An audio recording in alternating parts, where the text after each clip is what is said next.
Bonjour, ici Claude Allé, directeur pour l'Est du Canada pour Québec. Aujourd'hui, j'aimerais vous parler des VBV, c'est-à-dire les véhicules à basse vitesse. L'historique des véhicules à basse vitesse, depuis environ 2006, le gouvernement canadien, sous l'Agence Transport Canada, se sont mis un peu à regarder la possibilité d'implanter et d'autoriser les véhicules à basse vitesse à circuler sur la voie publique, un peu après que les Américains ont décidé de créer cette catégorie de véhicules. Dans un premier temps, ces véhicules-là à basse vitesse étaient utilisés pour des sites fermés, pour des distances de proximité et il y a eu une demande avec le temps où les gens voulaient justement utiliser ce type de véhicule-là sur la voie publique.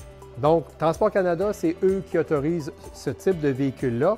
Et chaque province a sa juridiction. Pour le Québec, il y a un autre processus qu'on doit passer au travers pour avoir l'homologation et l'autorisation de circuler au Québec.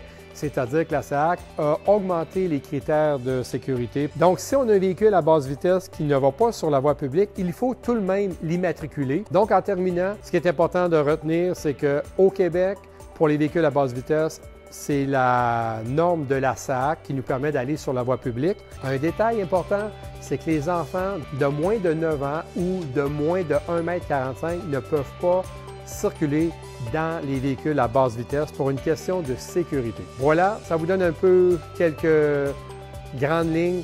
Qu'est-ce qu'un véhicule à basse vitesse qu'on est appelé à voir de plus en plus dans différents secteurs de l'économie au Québec.